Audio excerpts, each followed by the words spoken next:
Hello and welcome to MASHmouth, a podcast covering every single episode of the hit 1970 sitcom, MASH. I'm Ethan. And I'm Vanessa. Vanessa, today's episode, Radar gets a little meta. He talks about how one day he's going to write a novel about the war, and he's going to include a character that he was not very fond of in this episode in the novel. And as we know, MASH was originally a novel which was turned into a film and then turned into a TV show. But we recently made the revelation that there are like 12 MASH books in existence, and I just wanted to get your take on this. Did you know that these existed? So I have to say, I was aware of the subsequent MASH books, a few of them. I was definitely aware that there was more than one. And I knew that they really didn't have any impact on the movie or the TV show, so I kind of erased them from my brain. But I came to find out that there was 7 or 8 of them. It's insane, and I want to read every single one. They all have wacky titles. They're all MASH goes to Maine, MASH goes to Vegas, MASH goes here, MASH goes there. I'm like, what is the plot of these books? Is it the characters from the original MASH book who were based off of real people just in another mobile army unit going around America and having wacky times? I need to find out. It feels almost like this was what Trapper John MD was offshooting, because I know at least for MASH Goes to Maine that it is Hawkeye and Trapper and Duke, I think, actually. Which is not really in the TV show. Yeah, we only had him in the movie and the book, but I'm pretty sure it's most of the main swamp guys in just wacky medical situations outside of the army. So these books are fully comedy books, I'm pretty sure. They're funny. So I'm definitely going to try to find them. I'm going to read them because when I found this out, I was wow, I need every single one of these in paperback, physical copies. We'll hunt them down, we'll get them to you, and we will potentially talk about them all on this show. That will be truly a deep dive. And I just have to mention before we move on, unless you have something to say. I just wanted to say, if any of our listeners have read them or know where I can find them, please let me know, because I'm really curious. And I don't know if they're on Amazon. I haven't checked yet, but I really want to know, because they're certainly not at my local Barnes & Noble. Just real quick, before we move on from this topic, I have to talk about how it's so strange that these were all released from 1976 to 1978. In the span of 2 years, Richard Hooker and a co-writer who I'm blanking on the name of right now just went hog wild and turned his one autobiographical funny book about his time in Korea into this goofball series. And honestly, respect that. You gotta get the dollars somewhere. Yeah, 100%. It was, hey, listen, his family will still be making royalties off of me when I buy them. So there we go. Exactly. So moving on from that, let's talk about this episode. In this episode, Bombed, the 4077 is getting shelled by American forces. The latrine blows up with Henry inside, and Trapper and Margaret get stuck in the supply tent. Vanessa, what did you think of this episode? I liked this episode. It comes and goes in this series with shelling and the camp, and this definitely wasn't the first time that the camp experienced shelling, right? It seemed like one of the more central plot lines of the episode, though, if I remember. I don't remember exactly when we've seen shelling last, but we haven't seen it in a while, and it felt more central to the plot line in this episode than it had in previous ones. And I really enjoyed this episode. I didn't think that a lot of it stood out to me, but it is one that I remember watching as a kid and enjoying as well. Yes. Shelling has been a plot before, but in the previous episode, if I can remember correctly, where it was kind of a focal point and not just something happening in the background, the previous plot was that a bomb was unexploded and landed on the camp, but otherwise the shelling kind of stopped. This time, it's shelling throughout the entire episode, and I thought that was really interesting, and the pyrotechnics of this episode were really cool, and I imagine this was the only show on at the time that had to have an explosives budget. Like, I don't think any other 70s sitcom was really pulling out all the stops like this one did, because there are some good explosions in this one, and it felt really kind of high stakes. Like, I think one thing that sets MASH apart from comedy TV shows even today is that there is the sense that, like, the characters can die at, like, any time. Mm-hmm, like, obviously, they're not going to. It's a sitcom, and you're not going to blow up your cast in season 3, episode 14. But more so than any other show I've seen, it's like, okay, they're really committed to the idea that this is a dangerous situation, and sometimes the comedy comes from them trying to just deal with the fact that they are kinda on a lifeline here. If one shell hits in the wrong place, they're going out. Yeah, it adds stakes to the show that I just don't feel like a lot of other shows had. I feel like with a lot of sitcoms, even now, you know, there's drama in it. Like, there's a drama aspect, or like whatever is driving the plot forward, like whatever, you know, issue the characters are having. But this one, it was such high stakes, you know, literally life or death situations that these characters were in. So I do think that, like, I agree with you, that does set MASH apart from a lot of shows back then, and a lot of shows now too, because you don't really like have a lot of comedy shows with situations that have as high of stakes as these characters are in. You know, there's not really like war zone comedy shows really anymore, or like, you know, even really like after MASH in general. The closest comparison that I can think of off the top of my head, and that's not even true, I've kind of been thinking about this all day, is that Brooklyn Nine-Nine, which, you know, is a cop comedy show, would occasionally have, like, characters deal with standoffs and, like, hostage situations. But those were always handled, like, very few and far between, where there is one episode where characters, like, in a hostage situation, and it's entirely off screen, and it's, like, the episode's about everyone else dealing with the fact that they're scared for this character. But there wasn't like an episode where you're like, oh no, our favorite comedy police squad might just all die in this crime-related incident. But like MASH, they're just committed completely to the idea that, like, yeah, this is a war. They could die, and we're gonna tell some funny stories about that. Yeah, I agree. And I think that just like kind of gets to the crux of MASH. You know, they always wanted to tell the story of war in the most real sense that they could, while still being a comedy show and having it be entertaining. So yeah, I think that is achieved in this episode in particular, and then this conversation will remain relevant at the end of the season as well.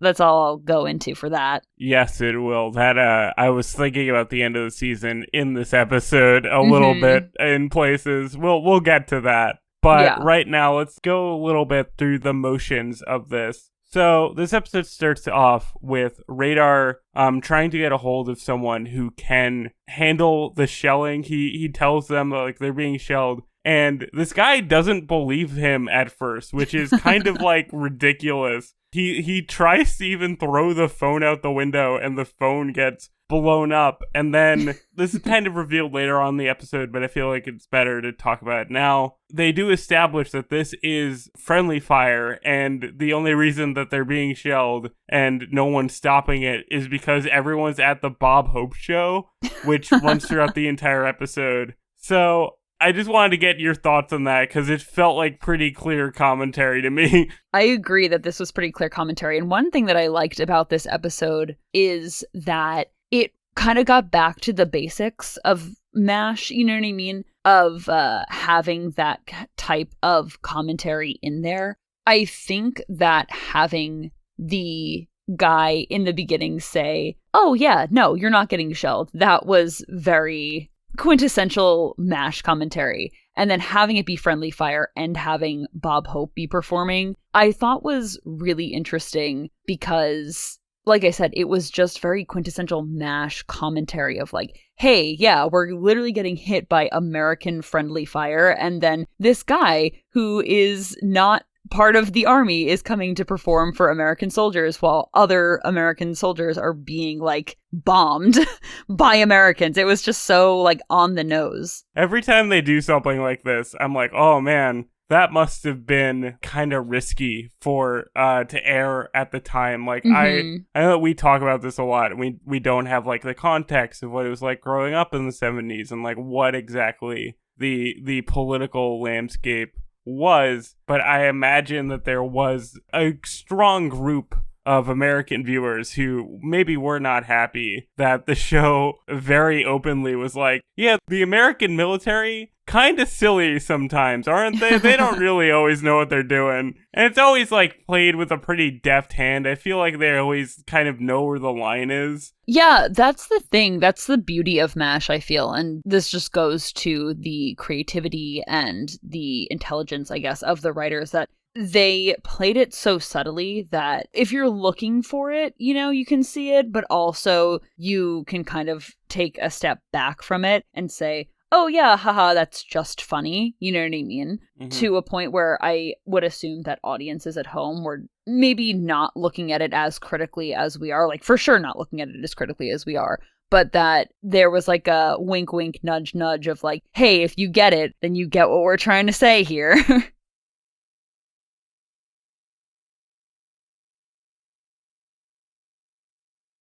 Yeah, like we were talking about with the novels in our little intro discussion, I am curious of how much the novel is anti-war and has this kind of military bureaucracy commentary, or was that something that was found in later iterations? Because just knowing all of the sequels and whatnot that are like goofy medical stuff, I'm like, all right, how much was your hand on the satire mode when writing this first book, Mr. Richard Hooker? I do kind of want to know how the commentary evolves over time with these different iterations. So let's continue the more serious aspect of this episode with our discussion and talk about how the operating kind of goes in this one, because this is where you really feel the danger of it and how everybody in camp just has to make do with what they have in this kind of dire situation. Yeah, 100%. I loved the operating scene. I thrive on the chaos of MASH. I really, really do. So anytime there's like a really chaotic operating scene, I'm really all here for it. I love the medical aspect of the show because that is just something that really makes it stand apart. And I remember discussing this in the first season where everything that happened in MASH like made so much sense that they were on a military base. Like it couldn't have happened outside of a military camp, like a MASH unit. And we kind of got back to not that the other stuff in this season wasn't very like having it be on a MASH unit was kind of driving the plot, like in Adam's Ribs, you know, that kind of stuff. But I feel like with this, of course, with the shelling, this felt like very much the uniqueness of the show being on the MASH unit. So I really enjoyed that part of it. And I loved how everyone was kind of just keeping their cool. They were trying not to freak out, but they were all like kind of freaking out, even in subtle ways, like with everyone's hands kind of shaking. I thought that was a really interesting way to put that in there. Yeah, I always like the medical scenes as well, as is pretty obvious from all of our discussions. Yeah. But yeah, this one has a real sense of like urgency to it, and like you said, the chaos of this thrives really well. I feel like whenever they're trying to depict how much just absolute adrenaline goes into these surgery scenes and trying to stay calm under like literal fire and cutting people open, I think is always depicted really well. And just the arguments that everyone gets into, like Frank in this episode comes across like a North Korean who needs operation, and he's like racist about it, and everyone's like, shut up and do your job. I like seeing that. I like how they counteract stuff like that with just do your job, Frank. Come on. Yeah, and this is what I mean when I said the show seemed to be getting back to basics with this episode. Like, this was a very typical plot point in a lot of the earlier episodes of the series, with Frank, you know, like being racist and not wanting to operate on a North Korean or, you know, stuff like that. And then Hawkeye immediately kind of counteracting that by saying, okay, Frank, like, if you're going to be this asshole who's not going to help this wounded person, I'll step in. And having it be just part of the larger plot instead of the whole plot, I think is a testament to the show kind of moving forward and changing in that way. Like, it still has that aspect that we had seen in prior seasons, but it wasn't like the focal point of the episode as it was in a lot of the prior episodes. Yeah, it is interesting as we like move forward with the show, how they still use plot lines but kind of evolve them, and I know you've talked about that a lot. But you're right, in previous episodes, the idea of like having to treat a North Korean soldier would be a much bigger deal, and in this one, it's literally so throwaway, but it's entirely texture, you know, for the chaos. It's funny because I think that them treating a North Korean soldier was the entire plot of one of the episodes. Remember when Frank was like, yeah, we don't have beds for this guy. And they like had this whole elaborate plan to like keep him under observation and stuff like that. They moved him into the swamp. So it is funny to see how it's still present because Frank is still the same person, but it's just evolved and the story around it has evolved so much. And okay, funny story about this North Korean soldier that Frank refuses to operate on. So as a kid, when I was watching this episode, and Frank says, oh my God, this is a North Korean soldier. I'm not operating on this North Korean soldier. And he just like looked at him and knew he was a North Korean soldier. That confused me so much as a kid because like I knew that there was no like ethnic difference like visually between North Koreans and South Koreans. Like nothing can indicate that like a North Korean and a South Korean are different people because they're not. So I was like, how did he know that this was a North Korean? Fully did not know that this was Frank looking at this guy's uniform and knowing he was North Korean rather than just like looking at his face and knowing he was a North Korean. So it took me how many years to figure that out? No, that's really funny. That's a real Ethan move right there. I feel like whenever I'm confused, it's over the dumbest things with like obvious explanations. Not calling you dumb. That's really funny and very relatable. I've definitely had moments like that. Can I tell you, as an adult watching this episode, right? I was not a young boy or whatever. Before it started and the episode was called Bombed, I fully thought that it would be an episode about them getting drunk. You know, getting drunk is always like pretty violent language. You get wasted, you get bombed, you get annihilated. I completely forgot that like bombs exist in this show and could be like a plot point. So if you ever think you're dumb, just think about me being dumb. No. But I think that's also a testament to how kind of, I don't want to say soft this season was, but just how different it was from the previous two seasons in terms of the middle of the season kind of being less preoccupied with the war, I would say. The fact that you like forgot that they were in a war zone at times, that I think really does say a lot about this season. And not that it's bad, but just that it's different. We've had a few storylines that like were explicitly war-based. Like a few military guys came in and like there's Rainbow Bridge, obviously. I feel like that was the big like military episode. But mostly it's been like dealing with patients who, you know, obviously are injured and or trying to evade various things about war. We had the episode where the guy had like physical trauma from like his memories of it. But otherwise, the war story hasn't really invaded camp too much, so I do understand where you're coming from, at least in the last couple that we've watched. I'm sure if you are a listener, like, binging our show right now and listening to them all back to back, you're like, well, there was just the military episode like a couple episodes ago, but like that for us, that was a good few weeks ago. So you're gonna have to give us like a mulligan on that.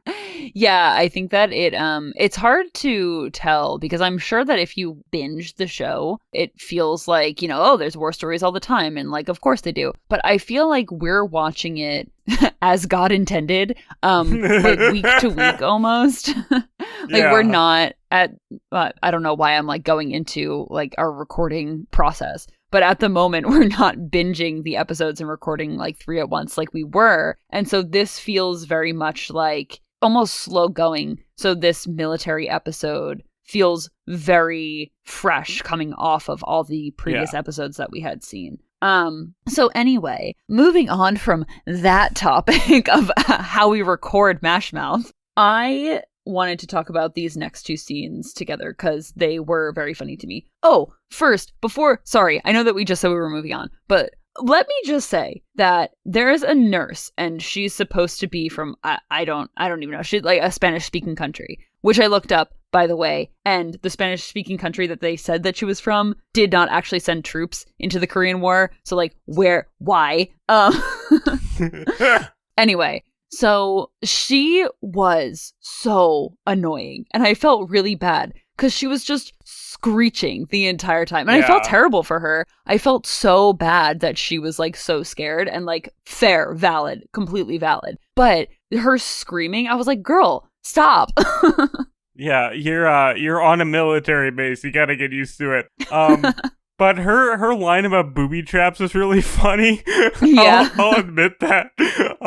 Because I think this is what we're moving on to, right? The guy with the grenade attached to him, and he's like booby trapped. Well, before we get into that, she was introduced in this initial scene as well, where she is screaming every time that there's a bomb going off. And like I said, not judging her for that. But in the episode, she just kept screaming. I was like, oh my God, this is like getting so annoying. But anyway, before we get to her with her line about like booby traps and stuff, which was funny, I do agree. Let's talk about the latrine exploding with Henry inside of it. That was kind of out of nowhere. I thought like it's just like, oh, Henry, I gotta go to the bathroom.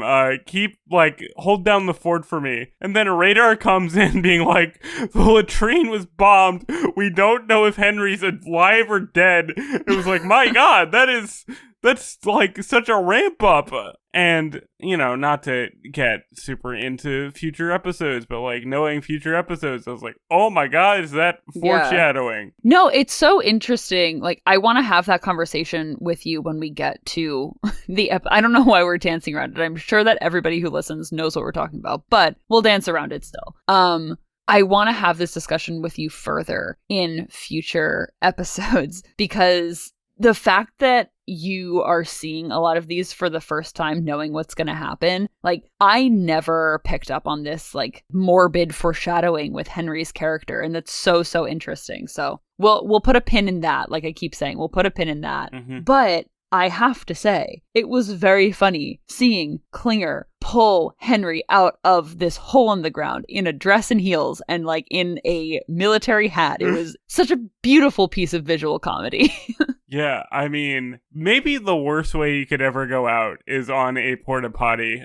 Just under any circumstance, they have to pull your dead body out of there, or you know whatever, you pull your living body out of there. It's just not where you want to be. And I also thought that Mulcahy was the funniest he's like been in a long time, with this like slightly dazed look from him. Mm-hmm. And he's like explaining apple pie and how his sister learned it in the Girl Scouts. How he said Girl Scouts was amazing. I love William Christopher's whole like intonation of how he speaks. Just one of the best line reads in the show.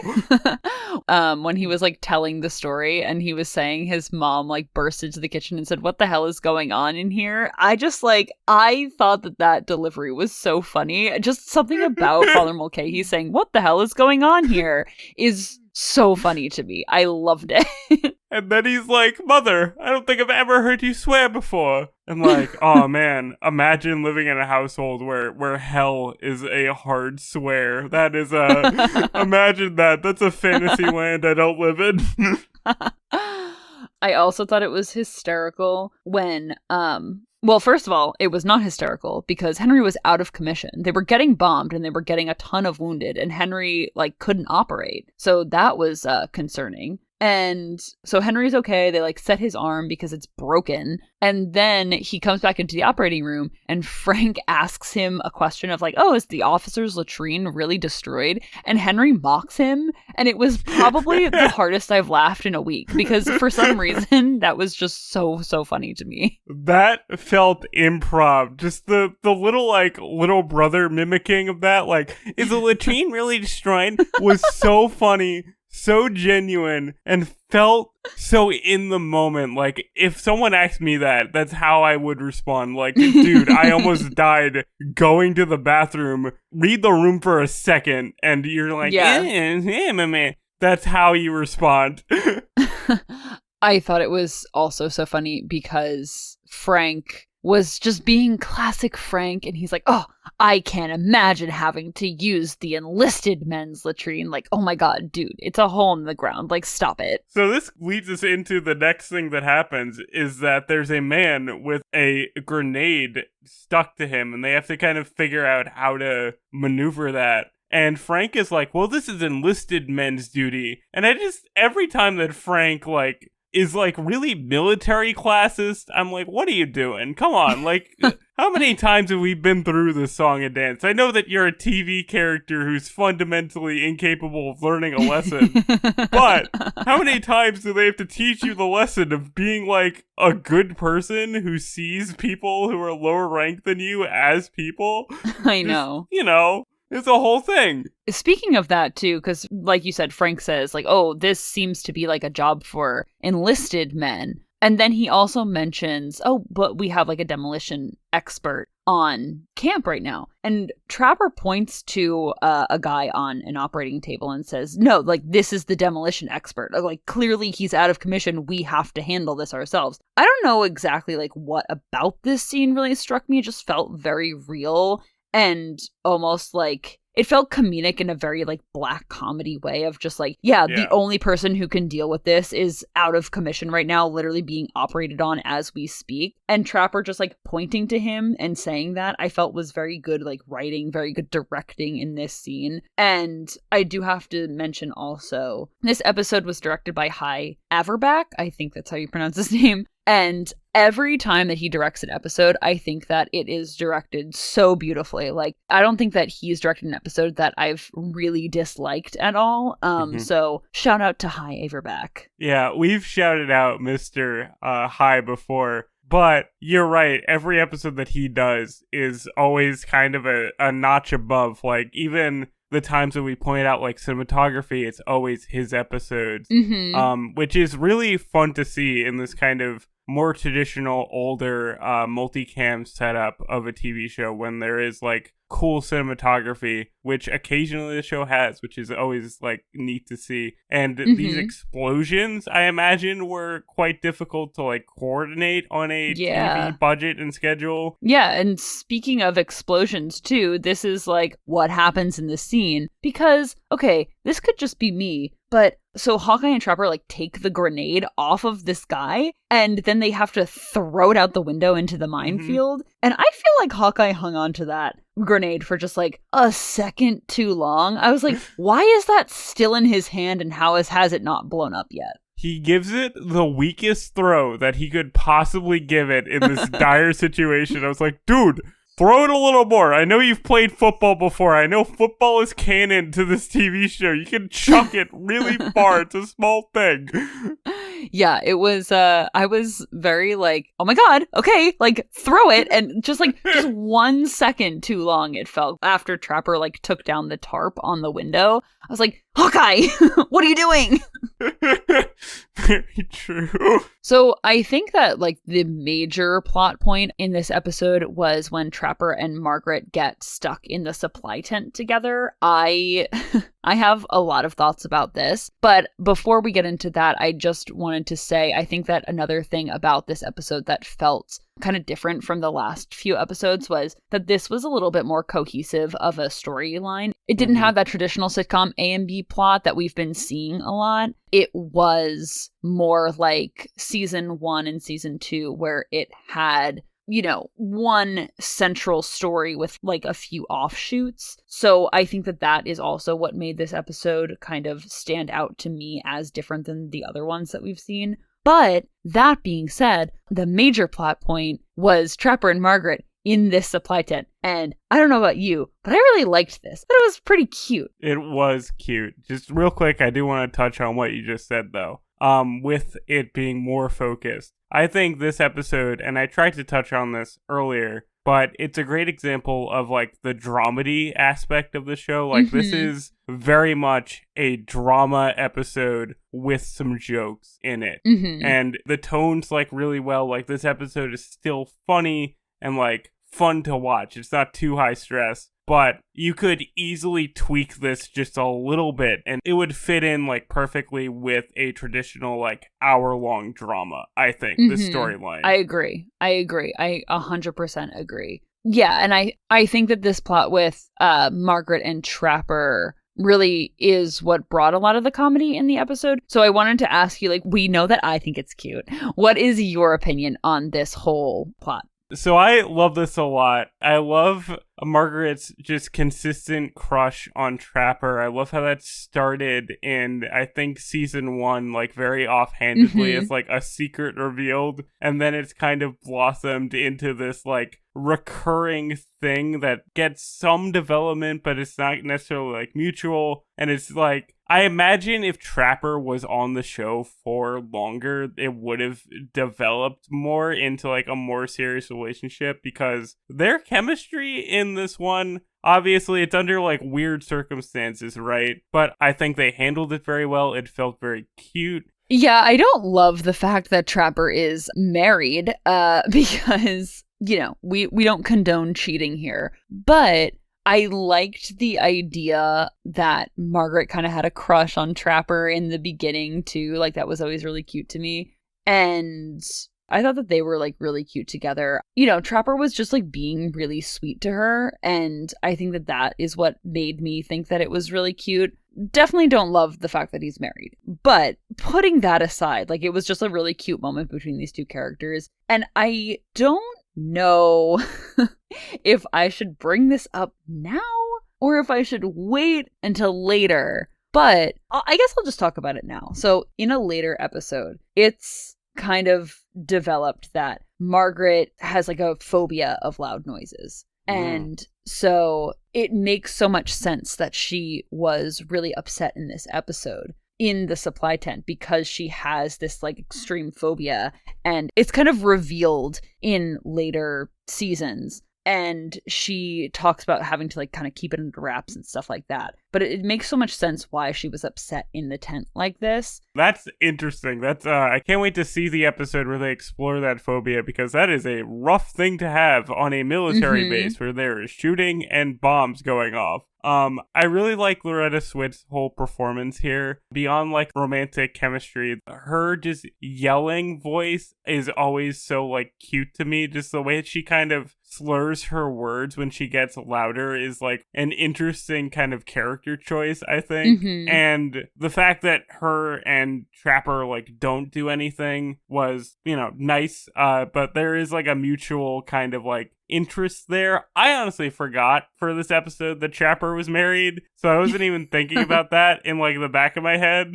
But now that you mentioned that, I'm like, oh yeah, my man has a wife. And yeah, like I said, it was just more of a moment between like two characters that I really like. So, you know, I don't think that it's like a terrible thing to find this very cute, because it was more just this like vulnerability thing and this like sweetness between two characters. But I do have to mention that Hawkeye and Frank break into the tent to get Margaret and Trapper out of there after like hours of not seeing them, because Klinger says, oh yeah, I saw Major Houlihan and Trapper go into the supply tent together like an hour ago. And so I was sitting there thinking, okay, so no one's seen them for an hour while the camp is under heavy shelling, and no one thinks, where are Trapper and Margaret? But also, they have time to sit down and watch a movie, but not think about like their friends. Like, I was like, come on, guys, what the heck? Hey, man, there's a lot happening. It was the heat of the moment. You had to watch that movie. No, see, here's the thing. I thought that as well. I was like, okay, well, everyone's running around and like doing stuff, right? No, if you have time to sit down and watch a movie, you have time to think about where your friend is in the middle of a shelling incident at your camp. That is very true. And then when Frank and Hawkeye find them, I thought that the evolution of Frank's like jealousy of the situation was really funny. How it does escalate to Frank being like, "Oh, what if I were to marry you?" And then like a bomb goes off, and he immediately tries to be like, "I never said that," because he's just a little weasel of a man. How funny was it when Frank is talking to Margaret in her tent afterwards, and she's saying like, nothing happened, Frank, like leave me alone, basically. And then he says, Margaret, I want to marry you. And then immediately a bomb goes off. That was so on the nose. Very funny. So on the nose, though.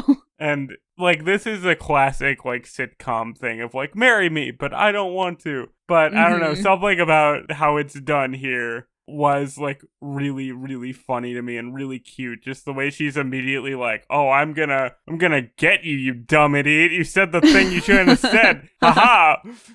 Yeah, it's literally the only thing that she's wanted the entire show, and then you just said it, dude. But before that happened, though, did you notice that when Hawkeye and Trapper are talking in the supply tent after Margaret runs out, that Trapper says something, and then he like continues to talk, and his lips were still moving, but he was completely drowned out by the bomb. And then Hawkeye just like responded. And I thought it was so like, it was very clear. He like turned towards Hawkeye, so you saw his lips moving very clearly. And you did not hear a single word that he said. I was like, was that just me? Did I miss something? But no, he was completely drowned out by the bomb. I mean, that happens, you know, he can't always hear everything. I thought that was just such an interesting choice, though, because before that, too, in the latrine scene, there was a very clear voiceover for Radar's line when they were outside. So I thought that was just so funny that they had like two kind of like mishaps with voice things. ADR, always a fun thing. Sound recording. Only gets better with time, and they were doing it in the 70s, so like, give them a break. But going from that, it is kind of the end of the episode now, where everything kind of calms down. The Bob Hope show has ended, and it's switched to, I didn't understand this broadcast at all. It was like a sole broadcast, but the woman on the radio was like, "Go home, you American buffoons. Everyone, your wives are cheating on you." It was like, what is this? This is insane. It was so funny when she was saying like, all of your wives and girlfriends are being unfaithful. And Father Mulcahy was so bothered. He's like, no, don't listen to her. That's not true. I thought that was so sweet. And then like, Henry's trying to think of who could cheat on his wife. Like, who does he know who, like, possibly could? And it was so bizarre. Like, this whole thing was a weird way to round out the episode. No. So I don't know if this is what you mean, but Henry was, like, speculating about, like, who his wife would cheat with. And meanwhile, his wife, like, fully admitted that she, like, actually cheated on him. So, like, I don't know why he was speculating about this. It's just on his mind, I guess. Like, I guess you cheat on once, you could get cheated on many more times. That's true. And then Radar, I guess, not wanting to hear this rather demeaning radio program for our boys in the military, he switches to reading like a letter from his mom, which is so throwaway, but I thought was really cute and like an actual fun way to kind of close out the drama of the episode by going to just something totally light and something totally like inconsequential. And then more bombing happens, but what can you do? Yeah, I liked how that like the more lighthearted stuff rounded out the episode, but then it also ended the same place that it began, with the window getting blown out of the operating room. And I thought that was just a very like poignant, very pointed end to the episode. Yeah. So I liked how it all rounded out at the end. Yeah, and I like how there isn't a real resolution. You don't get a call from the guy Radar was talking to being like, okay, shelling's over. No, shelling continues, but the episode ends and we kind of move on to the next day where, Frank is trying to avoid Margaret yet again. But, like, you don't get a proper, like, and then shelling stopped and everything was okay. Yeah, exactly. And I thought that was kind of like the point of having the episode end where it began, of just like, they have no idea when this is going to end. So, like, just leaving the audience with this, like, it could go on for the next, like, 5 minutes. It could go on for another 5 hours. It could go on for another 5 days. Like, I thought that was just a really well done thing. The drama of this episode is pretty on point, like we keep saying. Yes, but absolutely. So going from that, do you have any favorite lines from this episode? So this wasn't a super line-heavy episode, but I do have a couple. So when Henry gets, blown up in the latrine, Radar runs in and he says, "It's Colonel Blake, he's in the latrine." And sorry, I'll take that again. I love when you just have laughing fits trying to explain these lines. It was so funny. So when Henry gets blown up in the latrine, Radar runs in and he goes, "It's Colonel Blake, he's in the latrine." And Hawkeye says, "Hooray for regularity." There's another hemorrhoid joke in this one. They are obsessed with hemorrhoids. Oh my god, and I didn't talk about this either, too. Sorry, this is completely derailing our lines, but I did want to mention that when Trapper said that line about hemorrhoids, he said, "Oh, it's an old football injury." And that is like a throwback to the movie and the book where Trapper's character played football in the big football scene. And I was like, that's so cool. Continuity, baby. It's all in one universe. We love it. So one other line that I really liked, actually, I'll do two. They're both Margaret lines. Also, when her and Trapper were stuck in the tent, and she starts crying, and she says, "I'm so embarrassed," and he asks why, and she says, "I outrank you." And while that wasn't like super comedic, I just thought it was like very Margaret, like she would be upset and embarrassed about that. I really liked that. And then also afterwards, when she and Frank are arguing in her tent, he says to her something along the lines of, "Oh, like, how could you even wash your hair at a time like this?" And she goes, "If I'm going out with a clean scalp." And I'm like, good for you, girl. You stole my line. That was my favorite line from the episode. This was not a very line-heavy episode, and I've already mentioned the amazing delivery of Girl Scouts from Father Mulcahy. That was my other big line. But I do have to also mention that Hawkeye says, in response to bombing, "Keep calm, everybody. It can only go on forever." Good line. Good military commentary there. And boy, is he right. So, do you have any trivia for us in this episode? I do. So, I have always been interested in, like, the USO shows. And, of course, like, I know Bob Hope did all the performances for the troops and stuff. So, I decided to research that a little bit. So, Bob Hope was known for entertaining troops both home and abroad, like I said. Hope performed his first show on the radio for servicemen in 1941 during World War II at a U.S. Air Force base in Riverside, California. And then ever since that first performance, then he went on to entertain troops for over 50 years during several different wars, including World War II, like I said. Yeah, I'll get to it, but Bob Hope stopped performing for the troops and stuff before we were born. So I always knew about this, but only in the context of, like, old stuff, so it had never been part of like any kind of traditions for me. So anyway, I'll get back to it. So he performed for troops during World War II, the Korean War, the Vietnam War, the Lebanon Civil War, the Iran-Iraq War, and the Persian Gulf War. Wow, that's amazing. I know that this show kind of like, you know, mocks the USO shows as kind of being ineffective and, you know, occasionally getting in the way like this episode. But they do have like a really important place in like real world context, and just hearing that Bob Hope was so dedicated to that is like genuinely really cool to learn. Yeah. So, and then also, like, on top of that, too, like, most of the time Hope insisted on traveling to the front lines and, like, kind of, like, putting himself in danger in order to perform and entertain the troops. So, like, he was really dedicated and committed to it. Hope began his iconic Christmas shows in December of 1948 in Berlin, where he performed for troops that were participating in the Berlin Airlift. And his Christmas performances during the Vietnam War really solidified the show as a holiday tradition. So, like I said, this was, you know, much before my time, but a lot of people, like, knew Bob Hope's Christmas specials as, like, a Christmas thing that he did every year, which I felt was kind of wild that we were at war so much during this period in the 20th century, even though his performances were, you know, for troops at home sometimes, like, his performances during wartime became so often that they were a tradition at Christmas. Like, that's kind of insane. That's kind of sad, but, you know, yeah, I admired the dedication. Yeah, absolutely. And Hope's last USO show was in 1990 when he visited soldiers participating in Operation Desert Shield in Bahrain and Saudi Arabia. So, like I said, before our time, but still I thought was very interesting. That is absolutely crazy. I've never really thought about the mechanics of USO shows, and obviously Bob Hope is not the only one to do it, but that's just super cool. I don't even know what to say.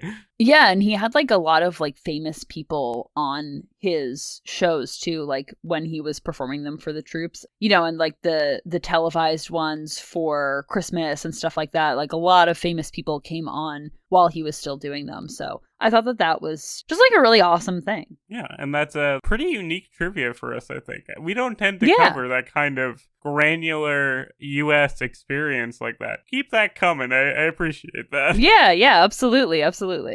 I also just want to mention some awards that this episode was up for. William Jurgensen received a Primetime Emmy Award nomination for cinematography on this episode, and Hy Averback received a Directors Guild Award nomination for this episode. So I am absolutely in good company with the Directors Guild saying that Hy Averback did a really great job. Yeah, absolutely deserved. He's a director who really sticks out on the show, and the cinematography of this episode was really nice. I like how the camera shook all the time to accentuate the explosions. It's a simple effect, but hey, it works. Yeah, 100%. So Ethan, okay. What was your martini rating for this episode? This might sound high, but at the moment, I'm feeling like a 5 out of 5. I have no complaints with this episode, and like I've been trying to say throughout this episode, is that I really like the drama of this. I like how they handled the drama. I like how this is a sitcom where the characters can die in like any episode under like realistic circumstances. I think that's really unique, and like this just demonstrates the uniqueness of MASH really well. The intersection of military and medical, and how realistically that situation does play out. I enjoyed this one, and it had a little bit of like fun semi-romance with like Trapper and Margaret. It's pretty well-rounded. Yeah, I gave this one a 4.0 just because the last part of the episode kind of like fell a little bit flat for me. I think that they had kind of used up all of